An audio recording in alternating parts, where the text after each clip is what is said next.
Saudara-saudara yang terkasih dalam Kristus, pernahkah kita dalam hidup mengalami yang namanya penampakan? Ada yang pernah mengalami penampakan? Tidak ada ya? Ya, jadi seringkali ya tanpa kita sadari ya mungkin kita pernah merasa ada sosok yang kita temui ketika kita habis berdoa. Maka tidak ya atau biasa ada orang juga datang kepada saya, Romo, ketika Romo misa ada Yesus di belakang Romo. Nah, itu kan. Romo, ketika saya berdoa ada Bunda Maria di belakang saya. Romo, ketika saya berdoa sendiri ada setan di rumah saya. Jadi itulah yang disebut mungkin penampakan ya, penampakan dalam arti secara logika seperti itu. Biasanya ketika kita mengalami penampakan atau kisah penampakan itu ada sesuatu yang membuat kita takjub, heran, sekaligus takut, terkejut. Mungkin ada sesuatu yang saat itu belum ada muncul. Sesuatu yang kelihatannya kok biasa saja tapi semakin luar biasa. Ada beberapa kisah penampakan yang rupanya terjadi nyata di dunia ini. Kalau saya coba searching Google AI, dia mencoba mengutarakan penampakan yang nyata di dunia itu ada penampakan Bunda Maria, itu ada di Guadalupe, ya Bunda Maria di Guadalupe dan Bunda Maria di Fatima, kurang lebih seperti itu. Lalu ada juga El Cuco atau El Cuco, itu penampakan arwah gentayangan, ya itu di Spanyol. Ada juga dikatakan juga dalam Google itu penampakan Isa Mikrat. Jadi kurang lebih seperti itu. Tapi yang penting bagaimana peristiwa-peristiwa ini itu juga diceritakan turun-temurun sehingga banyak orang bisa berdoa kepada mereka, bisa mencoba menceritakannya kepada anak cucu mereka. Hari ini, dalam bacaan hari ini, kita juga bisa melihat bagaimana penampakan itu terjadi. Dalam bacaan pertama kita mendengar bagaimana sosok Abraham atau disebut Abram tadi itu juga mengalami penampakan. Dia bertemu sosok Allah yang tak kelihatan itu dengan tanda. Di mana Abraham akhirnya memahami apa yang ditugaskan kepadanya, apa yang diharapkan Tuhan Allah kepadanya, agar dia bisa menjadi perpanjangan tangannya untuk bisa menghantarkan banyak orang semakin percaya pada kehendak Allah. Di satu sisi dia heran ya dengan tanda-tanda itu ya. Mungkin tidak percaya, tapi bagi manusia mungkin mustahil, bukan bagi Allah tiada yang mustahil. Sehingga akhirnya Abraham mengerti maksud Allah mengapa dia didatangi oleh sosok Allah kepadanya. Hari ini juga dalam Injil diceritakan bagaimana Petrus, Yakobus dan Yohanes mengalami penampakan kemuliaan di mana mereka bersama dengan Yesus di atas gunung. Kita diajak untuk menyaksikan Yesus yang berubah rupa di atas gunung Tabor ketika ia sedang berdoa. Dalam peristiwa ini ada 3 pribadi yang disaksikan oleh para murid. Saat itu Yesus mengajak 3 muridnya, di mana mereka akhirnya menyaksikan peristiwa kemuliaan penampakan itu. Menarik pula bahwa peristiwa yang terjadi di atas gunung ini akhirnya menghantarkan kesadaran, di mana para murid itu Petrus, Yakobus dan Yohanes akhirnya terpesona memahami kemuliaan yang disaksikan secara nyata bersama dengan yang lain. Petrus dengan percaya diri mengatakan, "Guru, betapa bahagia kami berada di tempat ini." Ada ungkapan kebahagiaan ketika kita didatangi, dia ditampaki oleh sosok yang suci, yang mulia. Maka dengan mudah dia nyaman berkata kepada Yesus dan hendak mendirikan 3 kemah yang diberikan kepada Yesus, Musa, dan Elia. Inilah yang dicoba dipahami oleh para murid saat itu ketika mengalami kemuliaan penampakan bersama dengan mereka. Namun yang perlu dipahami bersama, rupanya Yesus mau mengajak para murid itu lebih dalam lagi berdoa, lebih dalam lagi memahami perintahnya, sabda Allah kepadanya. Ada 3 hal yang perlu kita pahami bersama. Ada proses di mana gerak Yesus bersama dengan para murid dalam peristiwa ini.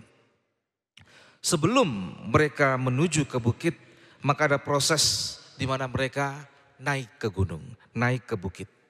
Ketika berada di puncak gunung, mereka diam di sana, berdoa di sana. Ketika sudah sampai berdoa, akhirnya mereka turun dari gunung itu atau dari bukit itu. Peristiwa ini mengajak para murid untuk berpikir bagaimana usaha proses naik ke gunung dan bagaimana ketika sudah sampai ke puncak gunung dan bagaimana cara kita untuk turun juga dari puncak gunung ini. Para murid selalu terlena dengan kegaguman, dengan apa yang dia lihat, dengan apa yang mereka rasakan. Mereka hanya kagum berada dalam keadaan sukacita, tapi tidak mau turun ke gunung untuk mengalami duka cita.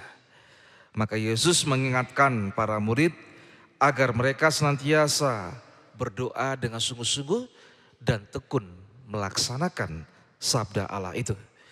Yesus dan para murid berkenan untuk turun ke gunung dan melanjutkan misi ke Yerusalem yang adalah kenyataan salib yang akan mereka alami.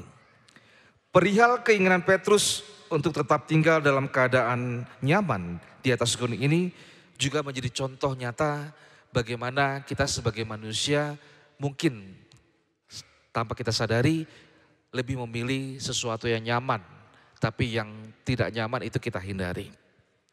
Apakah keinginan Petrus ini akhirnya juga membuat kita susah untuk keluar dari zona nyaman? Keinginan Petrus ini memberikan gambaran jelas bahwa kita manusia kerap lupa untuk turun dari gunung atas kenyamanan diri kita.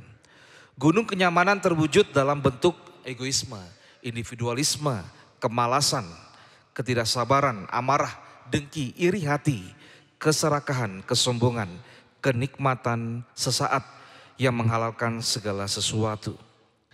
Hal-hal ini akhirnya tumbuh menyeliputi diri manusia sehingga mempengaruhi orientasi hidup kita yang hanya memikirkan diri kita sendiri, memikirkan dunia kita sendiri, tak lagi mendengarkan sabda Allah, tidak memperdulikan sesama. Dan inilah yang disinggung oleh Rasul Paulus dalam bacaan kedua, bahwa kita dengan kesudahannya bisa binasa di hadapan Allah. Peristiwa ini kita diajak untuk semakin percaya bahwa Yesus adalah sungguh putra Allah yang datang ke dunia untuk menebus dosa manusia lewat peristiwa salib. Musa dan Elia hadir sebagai pribadi agung yang memperkuat iman para murid akan Yesus sebagai Mesias yang mereka imani. Ini juga yang menjadi dasar iman kita, di mana kita dapat menumbuh kembangkan iman kita, harapan kita secara nyata. Iman dan kepercayaan ini tidak hanya berhenti pada tatanan pengetahuan, tatanan hati personal, tetapi Yesus mengingatkan kita bahwa iman perlu untuk dibawa pada kenyataan hidup, dibawa pada saat di mana kita dapat turun dari gunung untuk mengalami penderitaan yang nyata di dunia ini. Itulah misi setiap pengikut Kristus dalam hidup dunia ini, bukan menghindari kenyataan duniawi, tapi hidup di dunia dalam semangat Kristiani. Mengawali masa prapaskah ini, maka kita semua diajak untuk senantiasa setia melakukan 3 hal: puasa, doa, amal kasih. Kita sudah diteguhkan lewat perikop hari ini, di mana panggilan kita yang adalah untuk mengalami, menghidupi tugas-tugas perutusan yang Tuhan percayakan kepada kita. Memang ada banyak tantangan godaan di dunia, namun bukan berarti kita jatuh.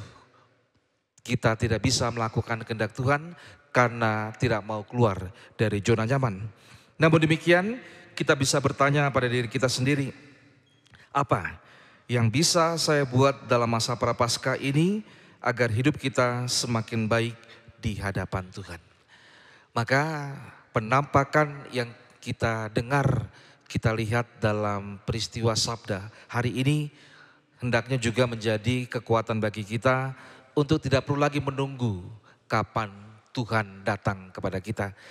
Tuhan sudah ada dalam hidup kita, sudah hadir di dalam hidup kita. Tidak perlu lagi menunggu kapan penampakan itu lagi hadir dalam hidup kita. Kita ingin agar masa Prapaskah ini tanpa harus disuruh, tanpa harus diingatkan, dinasihati, kita sudah tahu apa yang menjadi tugas perutusan kita untuk semakin baik di hadapan Tuhan. Kiranya dengan kisah Kristus dengan sengsara wafat dan kebangkitannya selalu menjadi inspirasi hidup dan panggilan kita selama di dunia, agar kita dapat dengan setia juga memanggul salib yang Tuhan percayakan kepada kita. Dan kiranya dengan mengalami kemuliaan Allah pada hari ini, lewat ketekunan dan kesetiaan kita, kita dapat bersama-sama juga membangun sikap tobat yang baik pada masa Prapaskah ini, membangun hidup yang lebih baik lagi di hadapan Tuhan untuk menghadirkan wajah Allah yang penuh dengan belas kasih. Mari kita wujudkan setiap perintah Tuhan Allah ini. Saya berharap kita senantiasa dimuliakan oleh karya Roh untuk menampilkan kebaikan dan kebenaran pada masa Prapaskah ini dengan usaha tobat yang kita tunjukkan, yang kita alami bersama dengan yang lain. Tuhan Yesus memberkati.